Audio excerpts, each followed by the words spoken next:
a couple named Catherine and Michael enter a completely white room and look around in amazement. Catherine points to a red button and tells her boyfriend that he should be the one to press it. With excitement, Michael presses the red button and is instantly greeted by a voice saying they were chosen to spend 50 days in the Immaculate Room and will take home $5 million if they complete the task. If one of them leaves, the prize money will drop to $1 million for the remaining person. Upon hearing this, the couple starts running around enthusiastically. As soon as they lay down on the floor, they wonder if they're dreaming. Michael says that they were just lucky and should be thankful. Catherine suggests that they should split the money if they win. She then asks Michael what he will do with his half. So he claims that he'll never think about money again, build real art, take a rocket ship deep into space, and do it all twice. Shortly after, Michael notices that the room is all white. As they enter the bathroom, the voice tells them that it's only for one contestant at a time. Catherine stays inside while Michael reads the rules on the screen. He then presses on the food treat, and it dispenses what looks like a milk box. Michael smells and tastes, commenting that it's nothing like Shake Shack. Catherine smiles at him and wonders if breakfast would be better. While Michael explores the room, Catherine browses the screen and sets the automatic lights out at 10 p.m. and the wake-up alarm at 7 a.m. She then asks her boyfriend if that's okay with him, and Michael says that she can set it whenever she wants because he's having a vacation and may never go out of bed. The lights turn off with the voice saying it's evening. As they're about to sleep,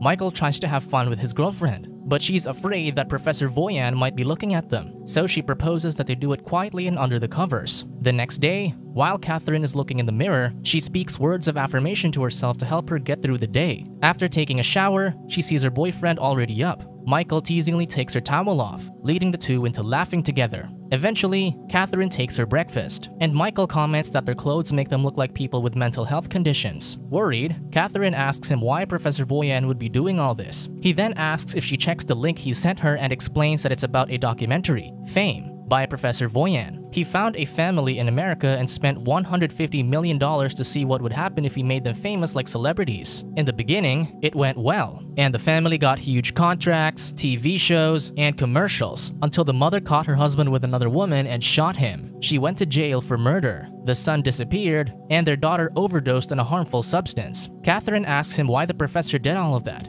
He replies that no one knows, and what everyone knows is that Voyan has a lot of money. He adds that Voyan was interviewed 30 years ago, saying he was intrigued by the human condition. Feeling uneasy, Michael stares at the clock that's counting down their days in the Immaculate Room. Suddenly, the lights brighten up with the voice saying it's midday. Meanwhile, Catherine focuses on meditation as her way of coping with their situation. Later that day, Michael shares that he hates white because it's the absence of color. He also hates the clock because it went backward for a few seconds and went forward again. So Catherine tells him that he shouldn't stare at it. Still, he rambles on how they wouldn't know if they've been there for 50 days since all they have is the clock to tell them. Catherine comments that day 2 is a little early for conspiracy theories. Despite this, Michael starts to hate everything. He even notices that the light changes to simulate nature. As he's saying this, the lights turn off. Urging him to rest, Catherine reminds him to keep his eyes on the prize. Still, Michael remains wide awake and overthinking while his girlfriend quickly falls asleep. In the morning, Catherine continues her routine and tells herself words of encouragement to get by day after day. Once she steps out of the bathroom, she sees her boyfriend, who at this point is confused. She encourages him and advises him to take a shower.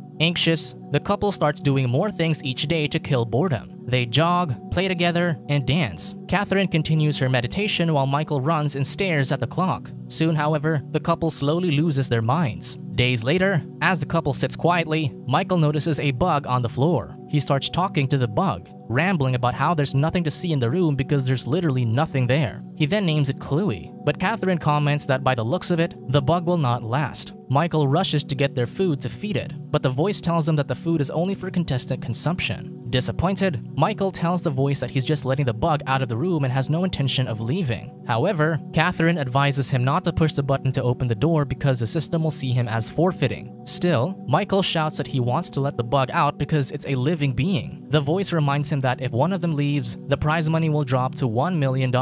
Catherine insists that it's just a bug, and her boyfriend comments that she lacks compassion for others. Knowing that he thinks this because she's not vegan, she points out that he only turned vegan to piss off his rich dad. She also adds that his dad gave him everything, so he never really suffered. thus stripping him of his artsy street cred. After saying all this, she walks away, but accidentally steps on the bug. She apologizes in shock, but Michael doesn't acknowledge her and leaves. Moments later, Michael tells his girlfriend that he's taking a treat, but Catherine reminds him that it'll cost him $100,000, which will be deducted from his half. Despite this, he takes his treat, which ends up being a green crayon. He stares at the wall, thinking about where to start until he begins making his art. Catherine hugs her boyfriend from behind and asks him to draw a portrait of her. She positions herself, and Michael starts to move his crayon. She tells him to do it realistically, but he says it's boring and his style is more interesting. Noticing that Michael doesn't want to draw her as a straight portrait, the girl leaves in annoyance, feeling that her boyfriend doesn't care. Michael continues to draw up to the last bit of crayon and washes his hands right after. It annoys Catherine as he leaves a stained towel on the floor and crayon residue on the sink. After cleaning, Catherine sits on the floor beside him and apologizes for the way she acted. Thinking that things are getting out of hand, she cheers him up by saying they only have 20 days left to finish the challenge. Upon walking into the bathroom, Catherine calls Michael in shock after finding a gun on the sink. She tells him to check it, but Michael is afraid that it might be loaded. She asks him to get rid of it in the laundry chute, but the voice reminds them that it's strictly for laundry use. Out of options, Michael kicks the gun under the bed. Afterward, the voice tells him that Connect is about to start. Michael calls his girlfriend and explains to her that Connect is a message from a family member. Michael receives a video message from her sister, which makes him happy. However, the smile on his face melts away when she asks him if he was in the Immaculate Room to forget Catherine, adding that leaving her was the right thing to do. She also tells Michael to take care and forget what happened to Sean. Right after Michael's video message, the screen shows Catherine's father, much to her surprise. She immediately shouts, wanting the video to end as she doesn't want to see it. Still, the video continues with her father asking to meet with her. He claims to be off the streets for a year, currently living at the St. Mary's shelter. Michael tries to comfort a panicking Catherine, but she pushes him away and sits in the corner. She then starts to cry as her father sings the song from her childhood. The following day, Michael sees Catherine refusing to get out of bed. She then shares that it was her father in the video. She admits to lying about her father because she was ashamed of him since he drank away their house and her school fees, making her life miserable. With nothing more to do, Michael loses his mind and even reads the shirt's wash tag repeatedly. He eventually joins Catherine on the bed just as the lights turn off for nighttime. Unable to sleep, he stares at the clock, thinking about what lies ahead. As the morning comes, Michael wakes up on the floor. He then tells Catherine to take the treat, adding that it's worth it. He tells her they got 18 more days and that taking a treat will help her get by. Michael worries that Catherine is also losing her mind, but she replies that she's fine and will do her usual routine. Later that day, Michael lies on the floor with spilled food beside him. Catherine approaches him and tells him to take his second treat. Michael obliges and goes to the screen to take another treat. To his surprise, a lady with no clothes walks in and introduces herself as Simone. Michael is confused about what's happening, and when his girlfriend shows up, Simone introduces herself. Simone is confused and asks him about the room, so Michael explains the Immaculate Room. Catherine doesn't believe Simone didn't know anything, but the lady reveals that she's an actress who got the gig from her manager, who booked her for a month. Catherine then tells Michael to give his shirt to Simone, which he immediately does. Simone wanders in the room, saying it reminds her of the studio she used to dance in. Catherine isn't pleased with what's happening, and Michael insists that he doesn't know what happened. Looking at the walls, Simone praises the art that Michael made, even identifying what style he used. Catherine then calls him and asks him what they're going to do as it's not cool to have a random person with them. While Catherine is talking about their next move, the lights turn off. Michael explains to Simone that the lights automatically turn off every evening. Having no spare bed, Michael offers Simone to sleep on the bed with Catherine while he sleeps on the floor. Too shy to take the offer, Simone says that she'll stay awake the whole evening. Disappointed, Catherine insists she can stay in bed with them as there's plenty of room, and Simone gladly accepts her offer. The following day, Catherine wakes up and finds Simone gone. Thinking she left, Catherine is relieved, only to find her in the bathroom. After a shower, Catherine decides to take her treat to relax. Catherine takes her treat and finds a small bottle of Cloud9 pills. She takes one pill along with Simone, but Catherine warns her boyfriend that he should sit this one out. However, Simone insists that they all take it, so Michael also takes one. Moments later, everything turns as the pill starts to affect them. They have a good time until Michael suddenly collapses on the bed. Watching them dancing from afar, he then sees blood all over the place. As the blood flows around him, Michael suddenly falls into the water. While struggling underwater, he sees Sean jump into the pool. He tries to get to him, but Catherine and Simone shake him awake. Crying, Michael gets up to leave the room, but Catherine blocks him, convincing him to think about the prize money instead. He then lays down on the bed, apologizing to Sean as Catherine comforts him. Later that day, Simone asks Catherine who Sean is, so she shares that Sean was Michael's little brother who drowned while under his care. Michael was high at the time, so he couldn't save him. That evening, Michael washes his face, trying to compose himself.